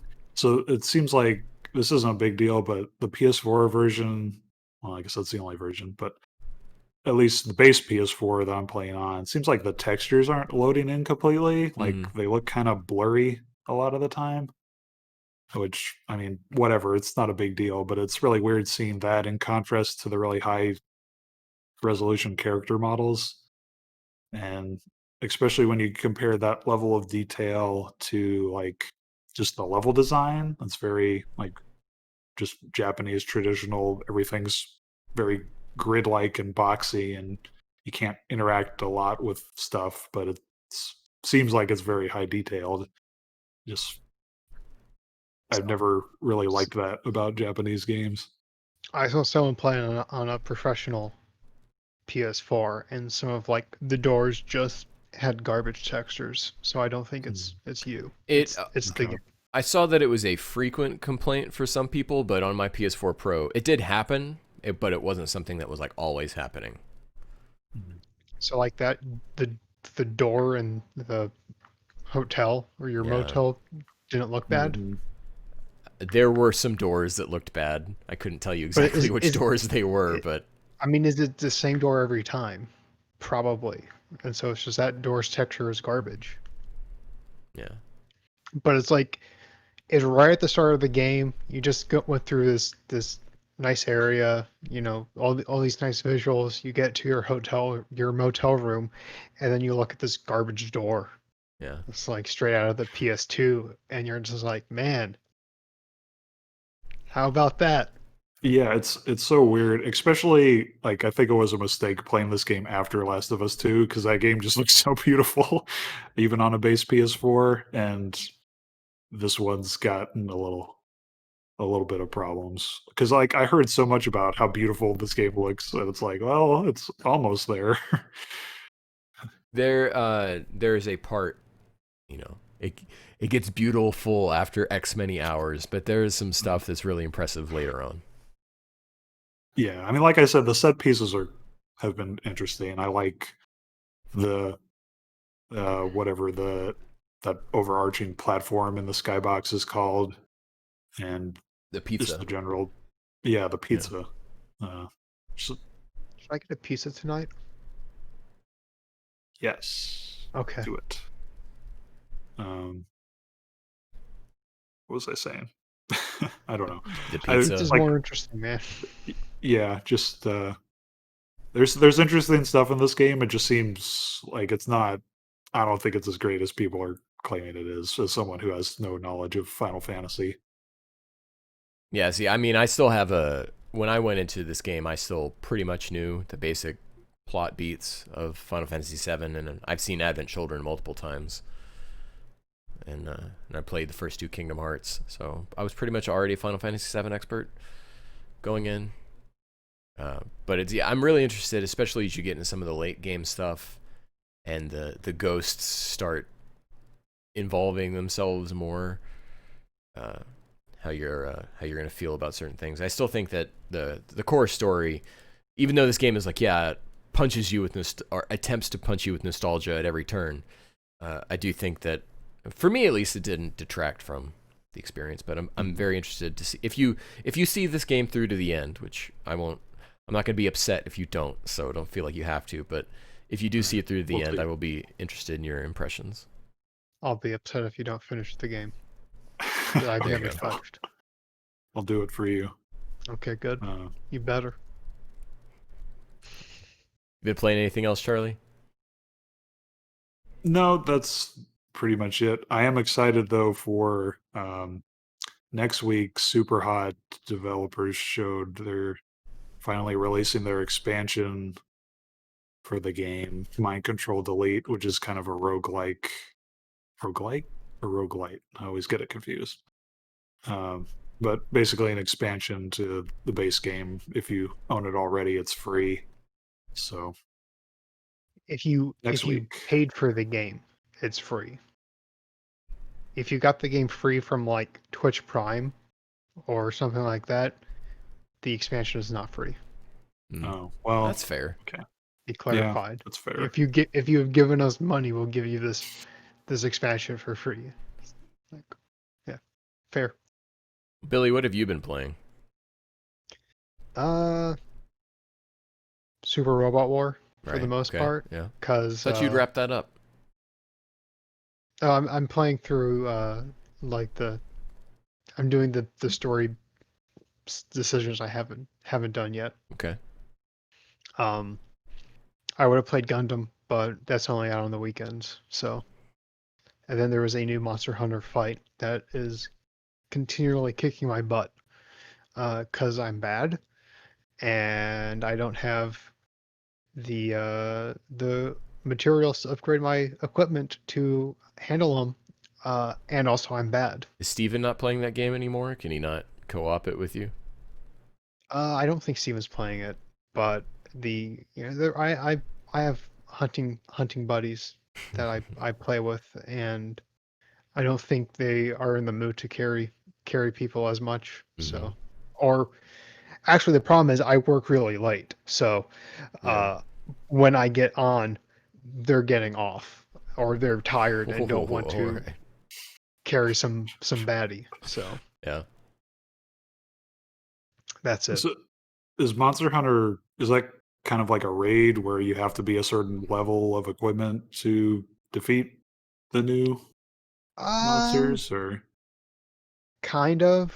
Like usually you can kind of play defensively and just whittle them down as long as you can do enough damage before like the 50-minute timer doesn't expires. But this one is he's like a final boss from one of the previous games, Ultreon or something.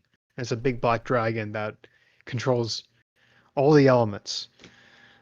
And if you don't do enough, you basically have to go in hard and do enough elemental damage, or he'll just do an attack that wipes out everyone in the area, and you can't leave the area. So I like to play the hunting horn. That's not very good with elemental damage. So I could either get good and just do enough damage to ignore that aspect, or switch to a different weapon type. And I switched to a different weapon type, and I am dying because I'm a baddie at the game. That's really it. It's a different fight than every other fight in the game, but I'm not gonna cry about the monster. I'm gonna admit I'm bad, uh, and that's the main problem here. But you do have to be at a certain rank in order to like do fights. Um, and those are kind of locked behind story events. So I think you have to have like beaten the final boss and maybe done like one of the optional event quests in order to have a high enough rank to fight this new monster. okay. I guess I just didn't know if they were like trying to force you into buying Iceborne and keeping I up mean, with everything in the game to this is continue. this is an Iceborne only event, so you have to have bought Iceborne in order to get it. Okay, But there you go. no like, I guess there is technically microtransactions. There's like songs and baubles for your like in-game house, but there's nothing that like impacts gameplay at all, or there's really nothing that even impacts your like how your character looks. It's all of the microtransactions pretty much are relegated to an in-game house, or like the stickers or dance moves, like the stickers or emotes you can do in a fight. So there isn't a lot of like peer pressure to keep up with the Joneses and buy the latest like Thor skin for your hunter. So the microtransactions is probably one of the better ways to do microtransactions, because it doesn't like skip the grind, because that's the whole point of the game. And I'm pretty sure the director is like related to some higher up at Capcom, and I think that's the story I remember hearing. The director of this game is related to some higher up at Capcom, so he's like saying we're not going to have microtransactions because that's defeats the purpose of the game, and no one is questioning him, and the game sold really well, so no one's gonna like try to slide in more microtransactions more insidiously. That's good. But that's what I've been playing. Cool. I've been playing Ring Fit Adventure every day. Sometimes a little bit, sometimes a lot. It's a lot of fun. I'm dealing with they're called the Four Masters. So there's like a leg person, an arm person.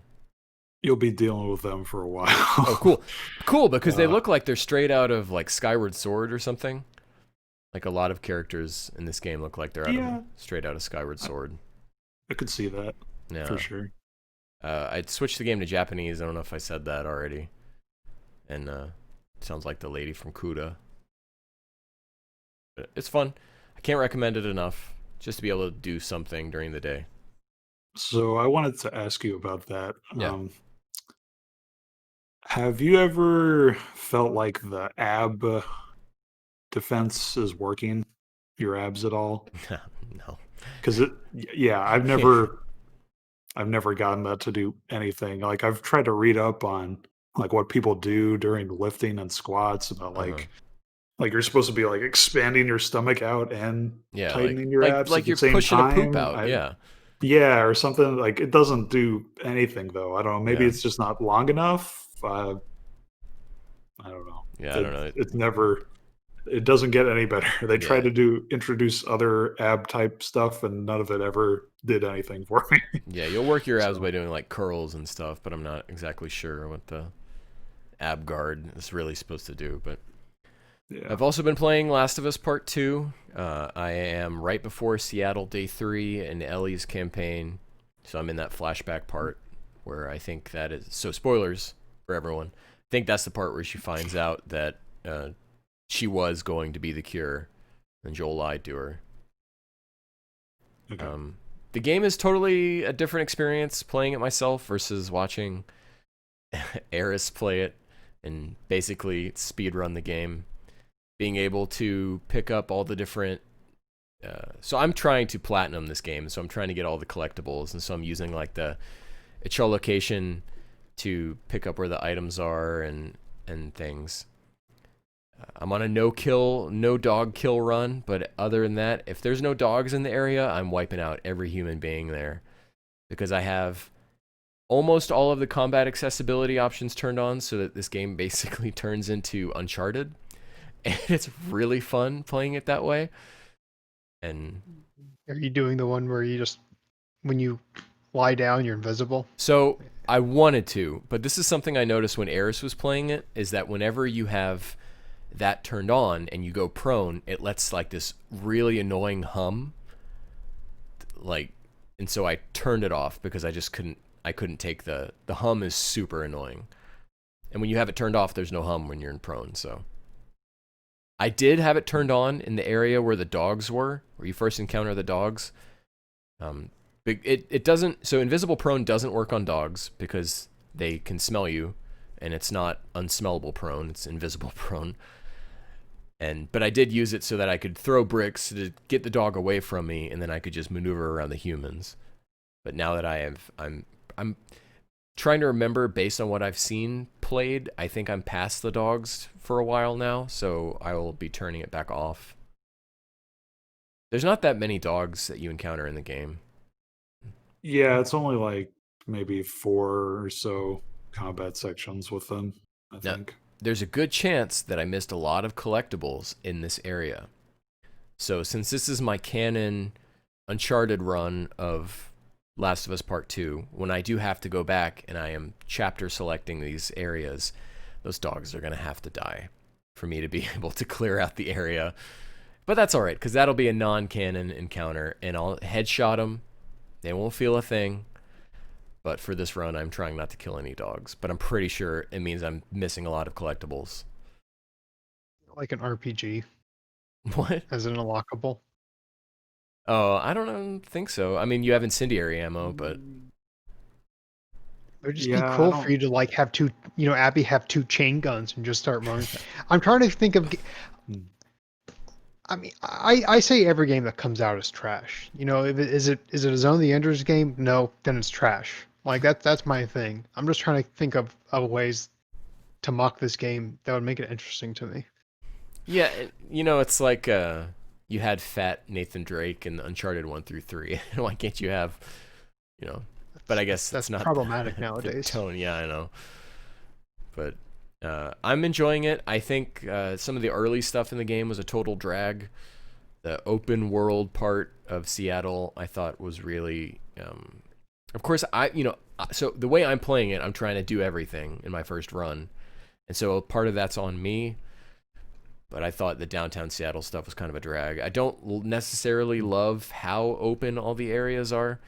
There's a part in Last of Us Part 1 when you're with Henry and Sam, the two brothers who you meet, and it's right before you go to the part where there's a sniper in the house, and there's all these different houses you can go in, and that's like kind of the most open that game gets. And but it's like every area of Last of Us Part 2 is like that, and I'm not super a fan of that. It's like when you play Metal Gear Solid 3 after being used to all the corridors of 1 and 2. And Metal Gear Solid 3 only has like one or two parts that are corridors. Yeah. Are you using the high contrast mode when you clear out an area to double back and collect the materials? No, but I am using echolocation like Okay. constantly. I would recommend that. I heard that was what some people were doing.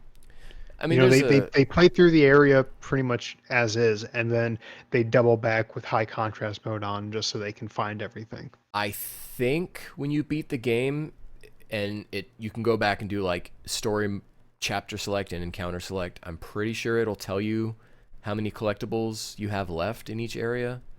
Charlie, is that correct? It does, but Yeah. so for the encounters, that just takes you to the fights. It's not like you can choose Okay. story chapter and then specific encounter. The encounters are a separate list, and you're just doing the fights. And Okay. you So you would don't. just be selecting the chapters, but it tells you like you have this many notes or this many trading cards or this many whatever. Yeah. So it's So just a fight. It doesn't like you don't play the game from that fight. there's two different drop downs you can choose from. There's story select, and then you could, so like say if you want to fight that giant, the Rat King, if you want to fight the Rat King again, there's a way to go straight to the Rat King fight. Yeah. And it'll actually like if you finish that one, it'll just say, "Do you want to go to the next encounter?" So you could basically just go through every single Boss fight rush. in the game Yeah. and not see any story stuff. All right, that seems like the way to play it. The problem is There you you have go. to beat the game for you have to beat it first though. Oh no, to no, do never that. mind then. just come over to my place or Charlie's, and then just do the boss rush. But I'm enjoying the game. It's I'm not super sold on Dina, and I'm not super sold on Jesse.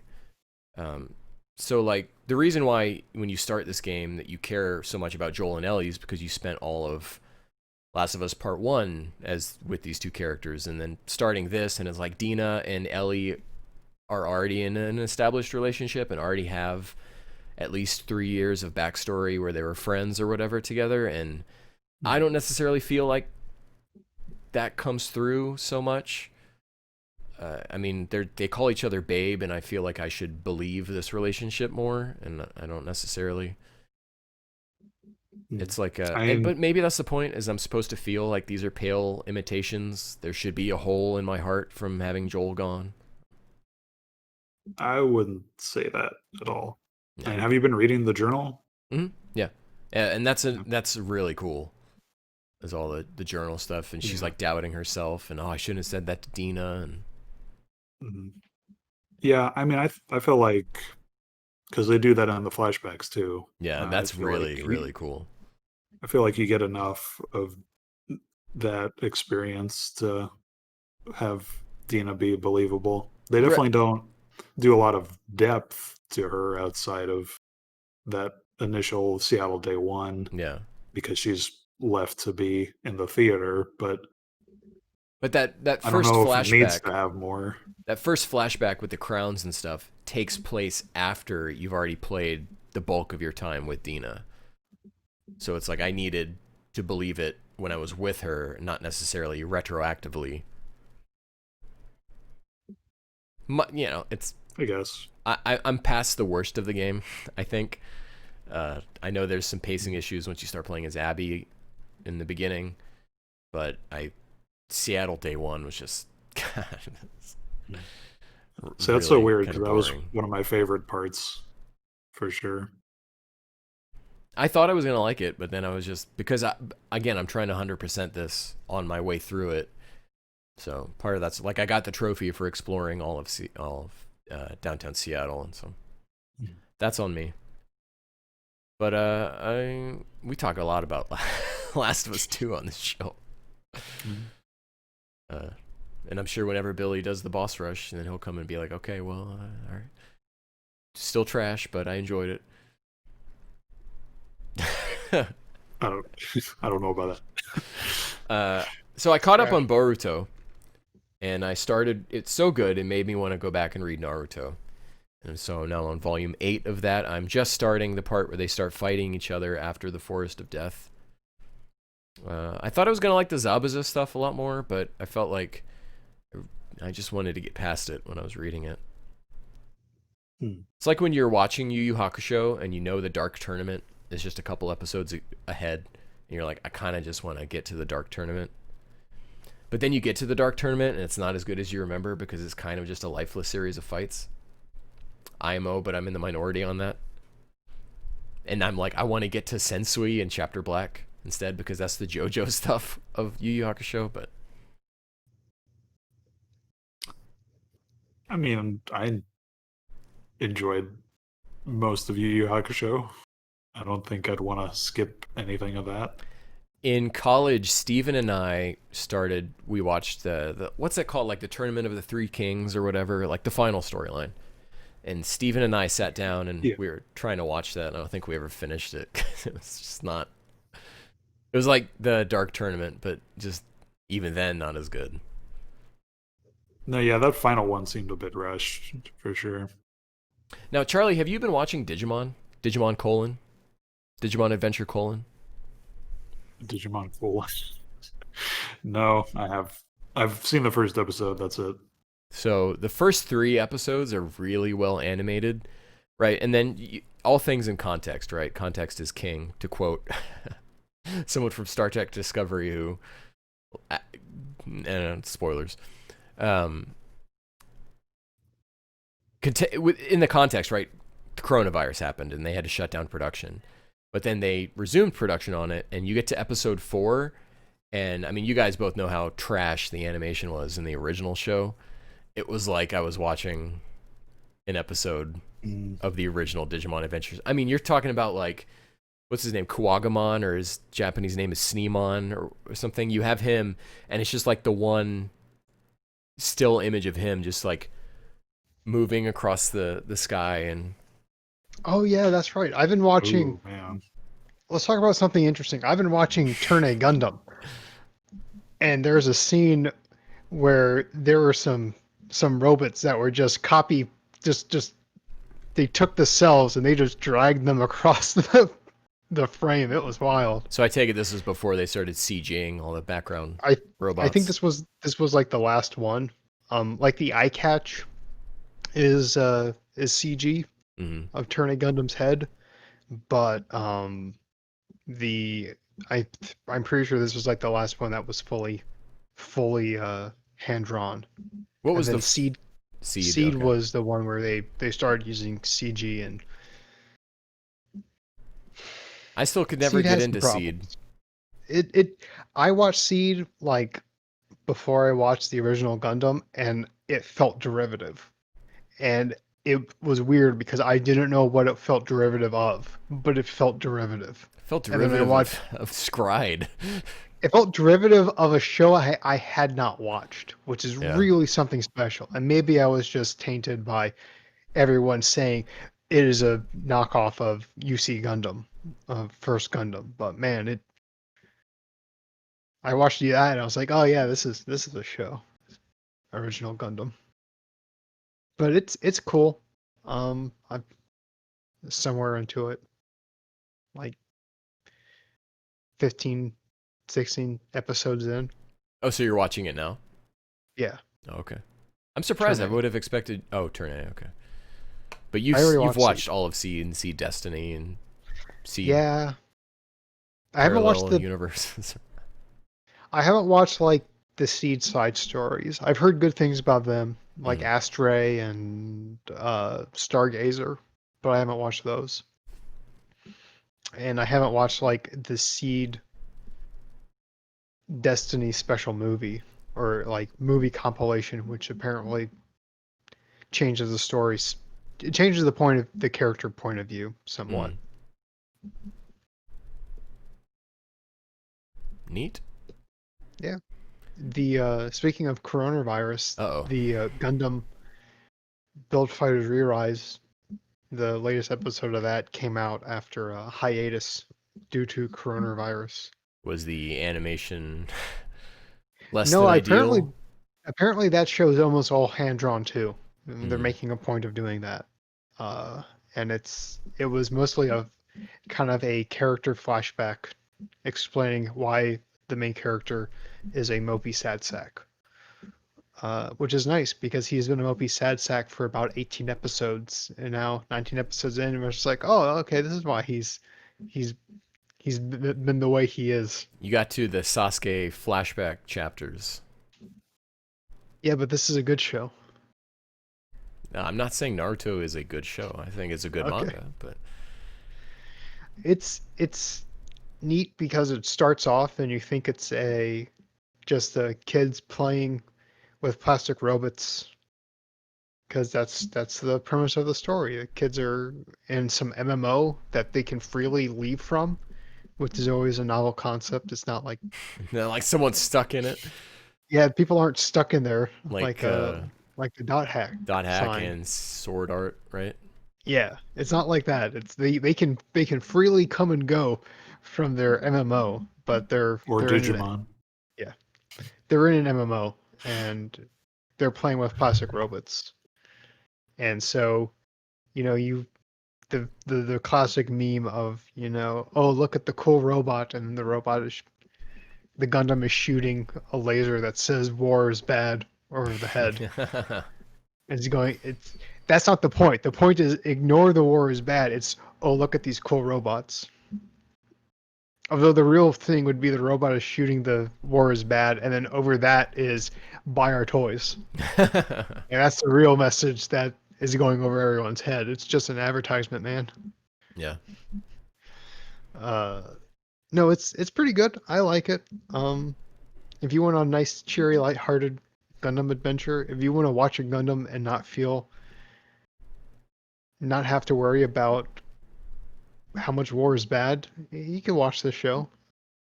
I think I Have a was good time. I watched a few episodes of the first build. What was Divers, is that Build the Fighters? first one? Build whatever the very first one was. I mean the very With- first one. I watched like a few episodes of the very first build, whatever that one was. Yeah, there's Build Fighters, and then Build Fighters Try, and then there's Build Divers. And now there's Build Divers Re-Rise. Is this all the same timeline? I think fighters and divers are somewhat related, but it's build divers or build fighters. They were, the robots got covered in magic fairy dust and fought each other, but the robots would get hurt because your plastic robots are slapping each other around. Mm. And then at some point they're just like, hey, you can put your robot on a computer and then you log into an MMO with your robot. and now your robots aren't going to get beat up anymore. How long until someone gets trapped, though? Like, real talk. I mean, I'm not going to say. Because Uh-oh. so far, maybe it hasn't happened. I don't want to tell you anything about it that might spoil the story. I bet you watch a few episodes of Bill Divers, you'll know exactly what's going on, Kenny. I Okay. bet you'll figure it out. Okay. All right. Now for Re-Rise, maybe not. Maybe. It's a mystery. Time will tell. Watch the show. Well, I think that's all we have for everyone this episode of the Mashcast. You guys have any parting thoughts, parting wisdom? I'll take that as a no. So thank you for watching this episode of the Mashcast, and we'll see if we can keep this 8-week strong. Just Billy, say goodbye. Goodbye.